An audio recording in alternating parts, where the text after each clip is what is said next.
Hello friends, कैसे हैं आप सभी लोग। उम्मीद करता हूँ सब अच्छे होंगे। मैं आपके सामने फिर से हाजिर हूँ आज एक नया टॉपिक लेके, एक नया टास्क लेके। ये टास्क होगा एसएससी जेई में पिछले 5 सालों में पूछे गए आरसीसी के क्वेश्चन। और आरसीसी के भी वो वाले क्वेश्चन जो थोड़ा सा टिपिकल हैं। कन्वेंशनल क्वेश्चन मैं टच नहीं कर रहा हूँ, ऑलरेडी वो आपको पता होंगे। You people are already very smart, ठीक है। तो मैं ऑलरेडी टिपिकल क्वेश्चंस को उठा रहा हूँ। अगर इन क्वेश्चन को आपने पहले नहीं देखा तो आपको दिक्कत हो सकती है, ओके। तो welcome to my channel civil language. जिन लोगों ने मेरा चैनल सब्सक्राइब किया उनके लिए थैंक यू वेरी मच, और जिन्होंने नहीं किया प्लीज़ मेरा चैनल जरूर सब्सक्राइब करें। और सब्सक्राइब किया है तो बेल आइकन जरूर दबाएं, कुछ ना कुछ आपको सीखने को ही मिलेगा। तो बिना लेट के स्टार्ट करते हैं। पहला क्वेश्चन है आपके पास, the minimum quantity of cement concrete that is needed in 1 metre cube of concrete which is not directly expose to water. अब इसमें बहुत सारे सवाल आपके सामने पैदा हो सकते हैं। आप इसमें बोलेंगे ग्रेड ऑफ कंक्रीट का तो ग्रेड तो दिया ही नहीं है, M15 है, M20 है, M25 है। एक क्वेश्चन आपका ये हो सकता है। दूसरा आप सोचेंगे रेनफोर्स के बारे में पूछ रहा है, रेनफोर्स कंक्रीट के बारे में पूछ रहा है, ठीक है। और आप कन्फ्यूज़ हो जाएंगे। कुछ लोग इसे 1.5 से मल्टीप्लाई करने की कोशिश करेंगे 1 मीटर क्यूब को, फिर आप अपने हिसाब से उसे डिवाइड करोगे, लेकिन ग्रेड तो दे ही नहीं रखा, तो आप कंफ्यूज हो सकते हैं अगर आपको पहले से इस टाइप का क्वेश्चन नहीं पता है। इसीलिए मैं इस टाइप का क्वेश्चन करा रहा हूँ। इस टाइप के क्वेश्चन करने के लिए आपको ऐसा कुछ भी नहीं करना है। क्यों नहीं करना है? क्योंकि कोड में ऑलरेडी ही स्पेसिफाइड है। क्या स्पेसिफाइड है? कोड ने 1 मीटर क्यूब कंक्रीट में के लिए मिनिमम सीमेंट की मात्रा को पहले से ही डिसाइड कर रखा है कि किसी भी कीमत में, चाहे कोई सा भी ग्रेड ऑफ कंक्रीट हो, आप सीमेंट की मात्रा इससे कम तो रखेंगे नहीं। क्या मात्रा है वो मैं आपको बताता हूँ डायरेक्ट। ये देखिए आप, सबसे पहले अगर आपका क्या होता है, माइल्ड एक्सपोजर होता है, थोड़ा मैं सिमटा देता हूँ, अभी मैंने वीडियो बनाया था क्योंकि, चलिए थोड़ा सा स्लो चल रहा है, कोई बात नहीं, ठीक है। अगर माइल्ड एक्सपोजर आपका होता है तो आपका 1 मीटर क्यूब कंक्रीट के लिए कम से कम 300 kg सीमेंट की आवश्यकता होगी। और अगर सीवियर एक्सपोजर होता है तो कम से कम 1 मीटर क्यूब कंक्रीट के लिए 320 kg सीमेंट की आवश्यकता होगी, ठीक है। ये आपको याद रखना है, कोड में स्पेसिफाइड ऑलरेडी, इसमें कोई ज़्यादा दिमाग लगाने की ज़रूरत नहीं है आपको। जनरली सीमेंट भी इतना ही लगता है। जनरली जो हम बीम स्लैब कॉलम बनाते हैं तो 300 से 350 kg के बीच ही 1 मीटर क्यूब कंक्रीट में सीमेंट की ज़रूरत पड़ती है, ठीक है। अब 50 kg का एक बैग होता तो आप लगा सकते हैं कि कितने kg आ रहे हैं, ठीक है। माइल्ड एक्सपोजर, सीवियर एक्सपोजर का मतलब ये हो सकता है, एक्सपोजर का मतलब ये है कि आपका उस जगह में आपकी बिल्डिंग है, उस जगह में आपका कंक्रीट स्ट्रक्चर है जहाँ पर बहुत तेज़ धूप भी हो रही है, बारिश भी हो रही है, स्नोफॉल भी हो रहा है, समंदर का पानी भी वहाँ आसपास उसे टच कर रहा है। तो इस तरह के चीज़ों को बोलते हैं आप severe exposure. Mild exposure generally हम काम करते हैं सब माइल्ड एक्सपोजर ही लेके चलते हैं, ठीक है। तो उस हिसाब से आपका सीधा सीधा आंसर हो जाएगा 300 kg। नेक्स्ट मैं टिपिकल क्वेश्चन ही उठा रहा हूँ, सारे क्वेश्चन नहीं कर रहा हूँ क्योंकि जो इजी सवाल है उन्हें मैंने ऑलरेडी छोड़ दिया है, आप उसे आराम से कर सकते हैं। और अगर फिर भी कोई दिक्कत आती है तो मुझे आप कमेंट सेक्शन में बताइए सर कि 1.54 समझ में नहीं आया, ये वाला समझ में नहीं आया, तो मैं वो भी एक्सप्लेन कर सकता हूँ आपको, नो प्रॉब्लम, ओके। तो 1.55 की तरफ आप पढ़ सकते हैं। 1.55 थोड़ा सा मैं से जूम कर लेता हूँ। 1.55 में आपसे क्या पूछा है, शॉर्ट कॉलम के लिए परमिसिबल लोड, मतलब लोड कैरिंग कैपेसिटी पूछी है। अब एक फॉर्मूला तो आप ऑलरेडी पढ़ते हैं, 0.4 FC के AC, इस तरह से याद होगा आपको, प्लस 0.67 FY ASC, ठीक है। बट ये load carrying capacity of column लगता है LSM में, लिमिट स्टेट मेथड में। बट यहाँ पे लिमिट स्टेट मेथड नहीं पूछा है, यहाँ पे पूछा है लोड फैक्टर मेथड। तो बाकी दोनों मेथड के लिए कौन सा फॉर्मूला लगता है आपका, सीधा ये sigma CC AC plus sigma SC AC। ये क्या है, कंक्रीट की कंप्रेसिव स्ट्रेंथ है, कंक्रीट का एरिया है, या स्टील की कंप्रेसिव स्ट्रेंथ और स्टील का एरिया, मल्टीप्लाई कीजिए दोनों की कंप्रेसिव मैक्सिमम पर परमिसिबल कंप्रेसिव लोड आ जाए, दोनों को जोड़ दीजिए, पढ़ा भी होगा आपने। तो यहाँ पे 0.4 और 0.67 से मल्टीप्लाई करने की ज़रूरत नहीं होती है वर्किंग स्ट्रेस मेथड में, ओके। तो ये सवाल भी आप आराम से कर लेंगे। ये वाला इसका आंसर हो जाएगा, सी वाला, ओके। नेक्स्ट बढ़ते हैं, ये भी ईजी है। 1.57 को आप देखिए थोड़ा सा, ठीक है। M15 ग्रेड के लिए मोमेंट रेजिस्टेंस फैक्टर पूछा है। अब अगर आपको नहीं पता कि मोमेंट रेजिस्टेंस फैक्टर क्या होता है तो डेफिनेटली आप इस सवाल को गलत कर देंगे, आते हुए भी गलत कर देंगे। हो सकता है आपको पता भी हो बट MRF के बारे में आपको पता नहीं हो। तो मैं आपको बताता हूँ, वर्किंग स्ट्रेस मेथड पे जो आप क्या है, वर्किंग स्ट्रेस मेथड पे जो आप मोमेंट ऑफ रेजिस्टेंस निकालते हैं, ठीक है, उस मोमेंट ऑफ रेजिस्टेंस जो बैलेंस सेक्शन और ओवर इन फोर्स के लिए होता है, उसका फॉर्मूला आपको याद होगा, नहीं तो मैं याद दिला लेता हूँ। Half sigma CBC JK into BT square होता है। और इतने वाले पोर्शन को बोलते हैं आप मोमेंट रेजिस्टेंस फैक्टर। ठीक है, तो आपको ये वैल्यू निकालनी है। ठीक है, अब सबसे पहले सवाल आएगा सिग्मा सीवीसी कितना होता है। सिग्मा सीवीसी M15 ग्रेड के लिए होगा 15/3। तो 15/3, 3 फैक्टर ऑफ सेफ्टी होता है, 15/3 आपका आ जाएगा 5। ठीक है, तो हाफ इंटू 5 हो गया। अब बचा आपका जे और के। जे और के लिए पहले हम के निकालेंगे बैलेंस सेक्शन के लिए, 1/1 plus sigma S T upon M sigma C V C. Sigma C V C हमने निकाल दिया, एम 280/3 सिग्मा सीवीसी होता है। सिग्मा एस टी की वैल्यू 140 होगी एफ ई 250 के लिए, हमने स्टील एफ ई 250 मान लिया है। ठीक है, इस तरह से के आपका निकल गया, जे की वैल्यू 1 - k/3 होती है, तो आपका क्या निकल गया, जे भी निकल गया। अब मोमेंट रेजिस्टेंस फैक्टर आपका ही लिखाई है मैंने, half sigma C V C into J into K. तो सारी वैल्यूज़ अगर आप इसमें पुट करेंगे तो ये निकल के आ जाएगा हाफ 5.87, और 0.4 से मल्टीप्लाई करेंगे तो 0.87 आपकी वैल्यू निकल के आ गई। ठीक है, तो वेरी इजी। नेक्स्ट बढ़ते हैं, fact of safety is the ratio of, सीधे सीधे फैक्ट ऑफ सेफ्टी का मतलब होता है एफ वाई लिखते हैं आप, ऊपर इसे यील्ड स्ट्रेस बोलते हैं, और नीचे आप लिखते हैं वर्किंग स्ट्रेस, शॉर्ट में मैं इसे WS लिख देता हूँ। Okay, working stress. ठीक है, वर्किंग स्ट्रेस को परमिसिबल स्ट्रेस के नाम से भी जानते हैं, कहीं जगह ऐसा परमिसिबल स्ट्रेस लिखा होगा तो परेशान होने की ज़रूरत नहीं है, दोनों का एक ही मतलब होता है। तो सीधे सीधे इसका आंसर आपका पहला वाला हो जाएगा। अब इससे मिलता जुलता एक क्वेश्चन और पूछा है 1.60 से भी, आप देख लीजिए एक बार। यहाँ पूछा है fact of safety is define as the ratio. अब यहाँ पर कुछ नहीं है, ये यील्ड स्ट्रेस की जगह यहाँ पर अल्टीमेट स्ट्रेस रख दिया गया है। अब इसमें आप कंफ्यूज हो सकते हैं, आंसर तो उसका यही है खैर। ठीक है, देखा भी होगा आपने सवाल कहीं जगह। ठीक है, आंसर तो उसका पहला वाला ही है, लेकिन आप यील्ड स्ट्रेस और अल्टीमेट स्ट्रेस में कंफ्यूज कर सकते हैं। कुछ लोग सोच रहे होंगे कि स्टील का जो स्ट्रेस स्ट्रेन कर्व होता है वो तो ऐसा होता है सर, ऐसा करके ऐसे ऐसे और ऐसे, और आपने वहाँ पढ़ा होगा कि ये वाले पॉइंट को बोलते हैं अल्टीमेट पॉइंट। ओके, यहाँ कंफ्यूज कर सकते हैं आप, और इस वाले पॉइंट को बोलते हैं यील्ड पॉइंट वाई। अब आप बोलोगे सर ये इस वाले बात किसकी बात हो रही है, लेकिन इसका जवाब ऐसा नहीं है। इसका आंसर ये है, जब हम आरसीसी का डिस्कशन करते हैं तो स्ट्रेस स्ट्रेन कर्व इतना आगे तक कंसिडर नहीं करते हैं, हम यहीं तक लेते हैं स्ट्रेस स्ट्रेन कर्व, इतना पोर्शन लेते हैं सिर्फ यील्ड तक, ये वाला हम कोई कंसिडर ही नहीं करते हैं, ये मानते ही नहीं। आपने देखा होगा माइल्ड स्टील का स्ट्रेस स्ट्रेन कर्व यहाँ तक लिया जाता है, क्योंकि बाकी स्ट्रेंथ तो हमने एज्यूम ही नहीं किए स्टील की, तो स्टील के लिए यहाँ तक लिया जाता है। तो ये यील्ड वैल्यू है, और इसे ही दूसरे शब्दों में अल्टीमेट स्ट्रेस के नाम से भी बोल दिया जाता है, बट इसकी जो करेक्ट नाम है यील्ड स्ट्रेस ही होना चाहिए। मैं सहमत हूँ आपकी बात से, बट अब यहाँ पे नहीं है यील्ड स्ट्रेस, अल्टीमेट स्ट्रेस लिखा, तो अल्टीमेट स्ट्रेस का मतलब यही समझा जाएगा। मुझे लग रहा समझ गए होंगे आप इसका एक्सप्लेनेशन क्या होगा। ठीक है, नेक्स्ट क्वेश्चन की तरफ बढ़ते हैं।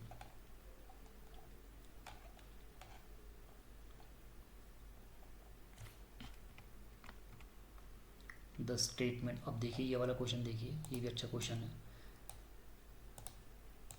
यहाँ पर आपसे ये पूछा है कि आप बताइए कि जो प्लेन सेक्शन रिमेन प्लेन वाली जो एज्यूमशन है वो क्या सारे सेक्शन के लिए, ऑल टाइप ऑफ सेक्शन के लिए वैलिड होती है, या केवल सॉलिड सर्कुलर के लिए होती है, या कर्व सेक्शन के लिए होती है। इसका जवाब है ऑल टाइप ऑफ सेक्शन के लिए। जनरली हम सर्कुलर बीम या रेक्टेंगुलर बीम ही पढ़ते हैं, तो हमें ऐसा लगता है कि प्लेन सेक्शन वाली एज्यूमशन केवल इसी के लिए होगी, लेकिन अगर आप अच्छी किताबें देखेंगे तो आपको ट्रायंगुलर सेक्शन की बीम भी मिल जाएगी, आपको ट्रेपेजॉइडल सेक्शन की बीम भी मिल जाएगी किताबों में। ठीक है, दोनों चीज़ें मिल जाएंगी। तो ये अगर ऐसा हो, अगर ये होता कि केवल रेक्टेंगुलर के लिए वैलिड है, तो ये वाली प्रॉब्लम तो सॉल्व ही नहीं हो पाती वर्किंग स्ट्रेस मेथड से, लिमिट स्टेट मेथड से। तो कहने का मतलब है ये ऑल टाइप ऑफ सेक्शन के लिए ये एज्यूमशंस वैलिड होती है कि section before application of twisting movement continue to remain plane after application of twisting movement. ठीक है, ट्विस्टिंग मूवमेंट के लिए, और वैसे भी जो आप सिंपल बेंडिंग का केस होता है हमारा, उसके लिए भी ऑल टाइप ऑफ सेक्शन में ये वैलिड है। ओके, नेक्स्ट देखते हैं। नेक्स्ट मैं वही वाले कराऊंगा आपको जो थोड़ा टिपिकल है, 1.63 डिग्री डायरेक्ट। ठीक है, spacing of main reinforcement control. अब देखो जो आपका लिमिट स्टेट मेथड है वहाँ पे हर चीज़ का कोई ना कोई मतलब है, माना स्पान अपॉन इफेक्टिव डेप्थ का जो रेशो है 7, 20, 26, वो किसी खास वजह के लिए रखा गया है। ठीक है, कवर भी किसी खास वजह के लिए दिया जाता है। इसी तरह से स्पेसिंग ऑफ मेन रीइंफोर्समेंट भी देने की भी कोई खास वजह है। अब क्या वजह है मैंने ऑलरेडी लिख रखी है यहाँ पर, मैं दिखाता हूँ आपको। 63 वाला देखिए आप, स्पैन अपॉन डेप्थ का रेशो जो दिया जाता है 7, 20 और 26, वो डिफ्लेक्शन को कंट्रोल के लिए दिया जाता है। ये सवाल आपसे पूछा जा सकता है।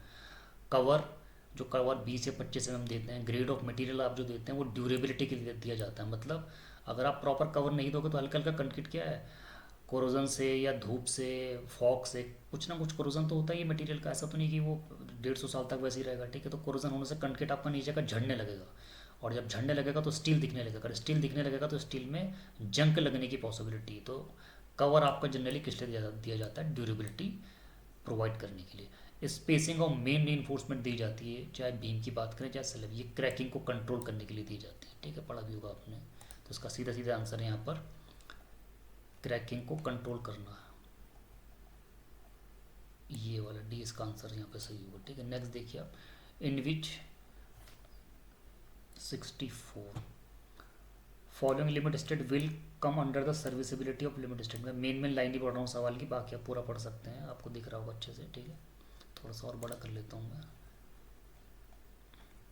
तो यहाँ पे ये पूछा जा रहा है कि जो लिमिट स्टेट ऑफ सर्विसिबिलिटी होती है वो किस चीज़ को कंट्रोल करती है, किसके अंतर्गत आती है। पहले मैं आपको लिमिट स्टेट ऑफ सर्विसिबिलिटी का मतलब समझाता हूँ। मान लीजिए आपने कोई बाइक खरीदी है, ठीक है, आपकी बाइक को 10 साल हो चुके हैं, 10 साल होने के बाद आपकी बाइक चल तो रही है, ठीक है, बट वो माइलेज अच्छा नहीं दे रही है, उसके ब्रेक की एफिशिएंसी कम होने लगी है, ठीक है, उसका एक्सीलेटर ढंग से काम नहीं कर रहा है, ठीक है, और भी बहुत सारी प्रॉब्लम हल्के फुल्के आ रही, बट चल रही है आपकी बाइक। तो इसे कहेंगे कि बाइक कोलैप्स तो नहीं हुई है, लेकिन बाइक अच्छी सर्विसिबिलिटी नहीं दे रही है। सेम वही केस आपकी बिल्डिंग में भी लगता है। आपकी बिल्डिंग को अगर 80 साल हो चुके हैं तो बिल्डिंग गिरी तो नहीं है, कुतुब मीनार गिरी तो नहीं है, ताजमहल गिरा तो नहीं है, लेकिन सर्विसिबिलिटी का केस थोड़ा यहाँ पे क्या थोड़ा सा आपका वीक पड़ जाता है। तो सर्विसिबिलिटी का मतलब है कि जितनी भी एज आपकी बिल्डिंग की हो, उसके दौरान कोई डिफ्लेक्शन ना हो, क्रैकिंग ना हो, कोरोजन ना हो, एटसेट्रा एटसेट्रा, सारी चीज़ें ढंग से आपकी चलती रहें। इसका मतलब ये मतलब है लिमिट स्टेट ऑफ सर्विसिबिलिटी का। अब लिमिट स्टेट ऑफ सर्विसिबिलिटी में जनरली 3 चीज़ों पर ज़्यादा ध्यान दिया जाता है। अगर आप कोड पढ़ोगे, सबसे पहले डिफ्लेक्शन में दिया जाता है, फिर क्रैकिंग में, और तीसरी बात करो तो वाइब्रेशन में। तो जनरली वाइब्रेशन की प्रॉब्लम तो हमारे साथ आती नहीं, तो डिफ्लेक्शन और क्रैकिंग की आती है।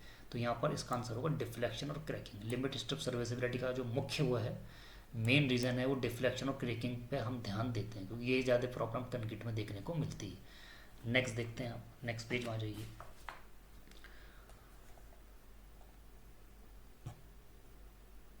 As per I S the nominal concrete cover for moderate exposure should not. अब देखिए ये सवाल भी थोड़ा आपको याद होना चाहिए। जनरली जो हम बीम में डिज़ाइनिंग में लेके चलते हैं कवर, वो 20 mm लेके चलते हैं, और एक हम लेते के चलते हैं 25, सॉरी बीम में आप 25 लेके चलते हैं डिज़ाइनिंग में, जनरल केस है जो, और स्लैब में आप कवर लेके चलते हैं 20 mm, ठीक है। बट अगर आप कोड की एग्जैक्ट वैल्यू में जाओगे तो आप देखते हैं 65 में क्या लिखा है, nominal concrete cover for mild exposure है तो 20 mm। मॉडरेट एक्सपोजर का मतलब मैंने आपको समझा दिया पहले वाले क्वेश्चन पे, तो वही यहाँ भी एक्सपोजर का वही मतलब है, 20 mm, मॉडरेट में 30 mm है, और सीवियर एक्सपोजर में आपका 45। अब आप बोलेंगे किसके लिए सर, बीम के लिए कॉलम के लिए, किस दोनों के लिए लगेगा, चाहे बीम हो चाहे कॉलम हो चाहे आपका स्लैब हो, तीनों के लिए लगेगा, ठीक है। अगर इस तरह का एक्सपोजर है तो 20, 30 और कम से कम, नॉमिनल का मतलब होता है नाम मात्र का, मिनिमम, ठीक है। अब कॉलम की अगर आप बात करेंगे तो कॉलम में जनरली हम 40 mm लेके चलते हैं, ठीक है, लेके चलते हैं, ठीक है, लेकिन ये क्या बोल रहा है कि नॉमिनल मिनिमम कवर की बात हो रही है यहाँ पर, ठीक है। इससे नीचे आपको किसी भी दशा में नहीं जाना है, ठीक है, बाकी कोड तो फॉलो करना ही है आपको, ठीक है। तो यहाँ पे सीधे सीधा इसका क्या आंसर हो जाएगा आपका, मॉडरेट एक्सपोजर के लिए सीधे आंसर 30 mm, इसका आंसर यहाँ पे हो जाएगा आपका 30 mm। नेक्स्ट क्वेश्चन देखिए, डायगोनल टेंशन इन बीम। ये थोड़ा सा टिपिकल सवाल है, इजीली आप इसे कर नहीं पाएंगे। अगर आप या तो आप याद करिए इस सवाल को, और अगर आपको ढंग से समझना तो आपको समझना पड़ेगा इस सवाल को क्या मतलब है।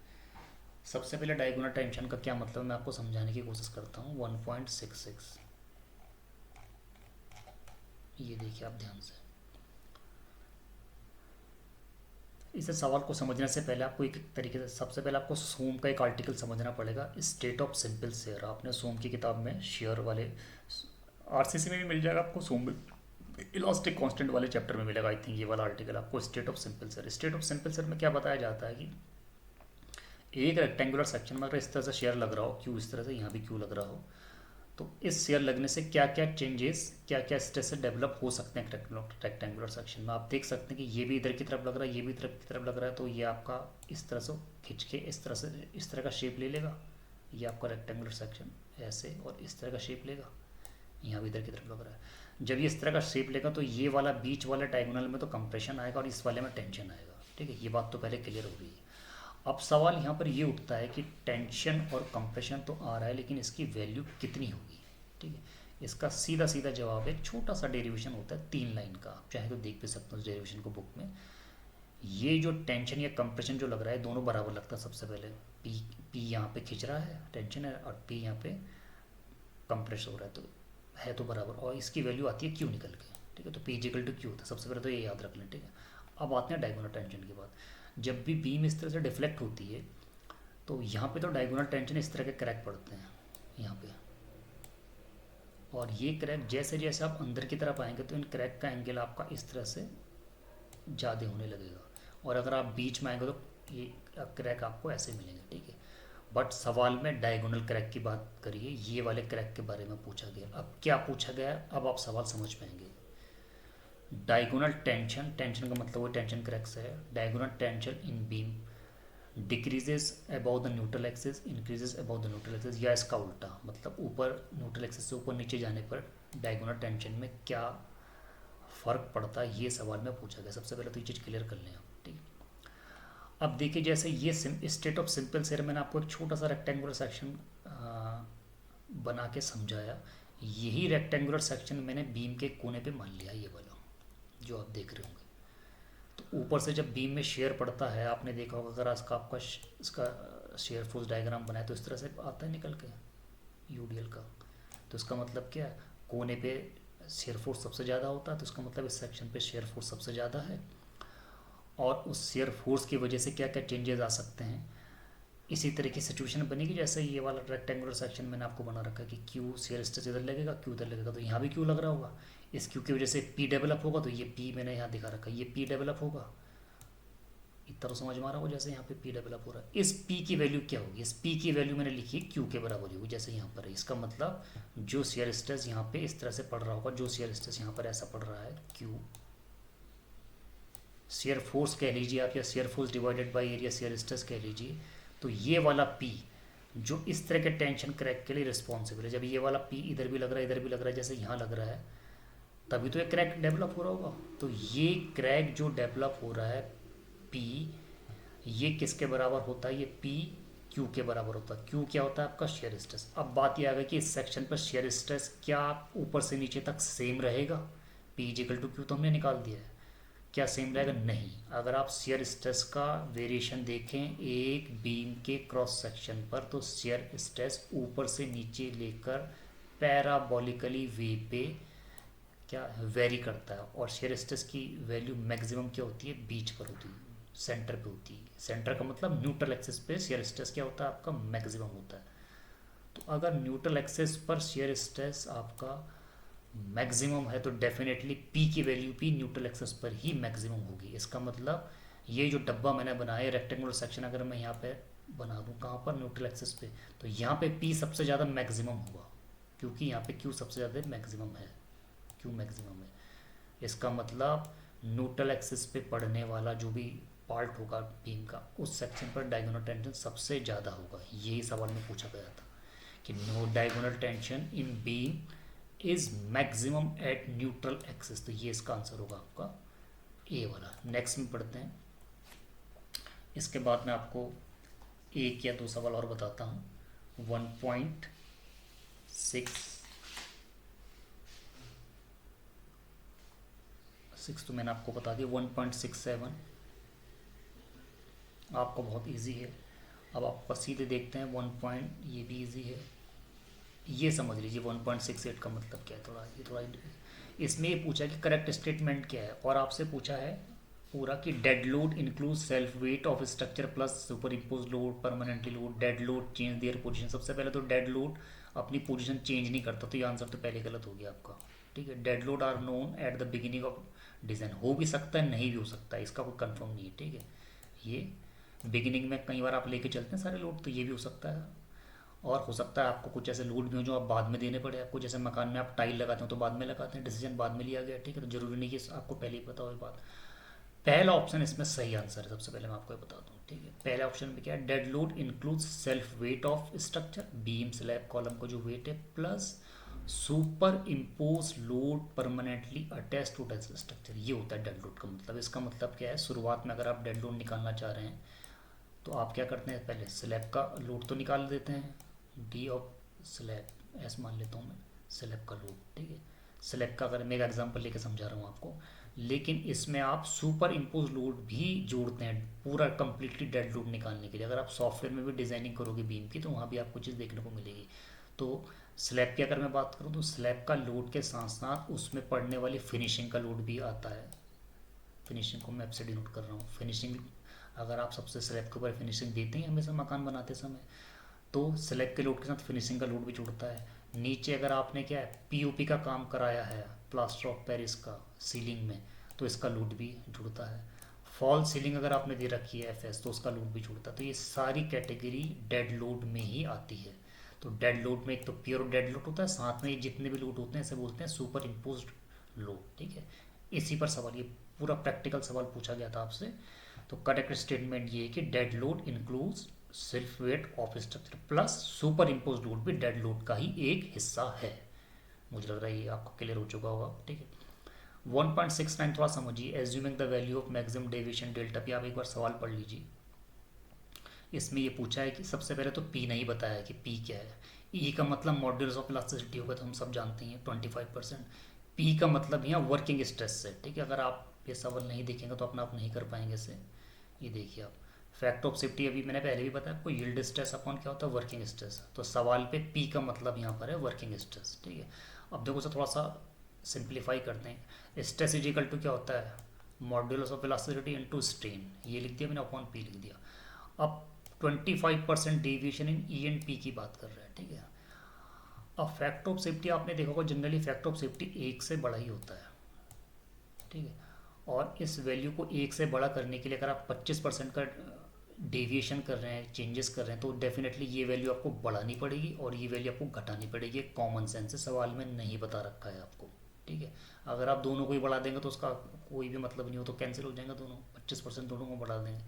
तो यहाँ पे थोड़ा सोचने वाली बात यह है कि मैंने लिखा भी है ना कि ई हैज़ टू इंक्रीज और नीचे लिखा हैज़ टू डिक्रीज, तभी तो फैक्ट ऑफ सेफ्टी की वैल्यू एक से ज़्यादा आएगी। ये तो आप जानते हैं एक से ज़्यादा होती है। तो इसलिए इस केस में लिखा कि 25% डेविएशन अगर ई में भी करें पी में भी करेंगे तो फैक्ट ऑफ सेफ्टी कितना हो जाएगा।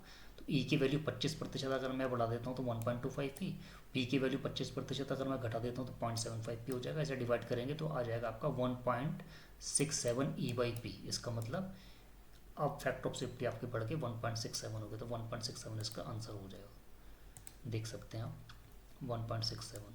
जनरली इसका सॉल्यूशन मिलेगा नहीं आपको कहीं भी, ठीक है। तो 1.67 आता है सवाल का आंसर, ठीक है। तो मुझे लग रहा है सवाल आपको यहाँ तक तो समझ में आ गए होंगे। बाकी मैं और क्वेश्चन भी करा सकता हूँ लेकिन वीडियो बहुत लंबा हो जाएगा। अगर आपको यहाँ पे कोई भी दिक्कत हो रही है, कोई भी सवाल में थोड़ा सा डाउट हो रहा है कि कैसे किया है मैंने किया, तो आप कमेंट सेक्शन में लिखिए, मैं ज़रूर इसका आंसर देने की कोशिश करूँगा। और नेक्स्ट वीडियो में आपको उसके आगे के जो सवाल के बारे में बताऊँगा तो वहाँ भी उस चीज़ को एक्सप्लेन कर दूँगा, ठीक है। और आप बताइए अगर इसी तरह के सवाल मुझे और आगे भी करने हैं एसएससी जेईई के, तो मैं आपको बहुत सारे सवाल करा सकता हूँ। टिपिकल क्वेश्चन, इजी क्वेश्चन में टाइम वेस्ट करने की कोई ज़रूरत नहीं, वो आप जानते ही होंगे, ठीक है।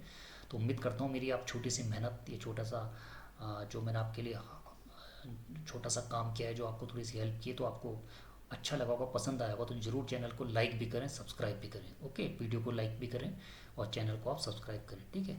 तो मिलते हैं आपको नेक्स्ट वीडियो में, तब तक के लिए थैंक यू वेरी मच।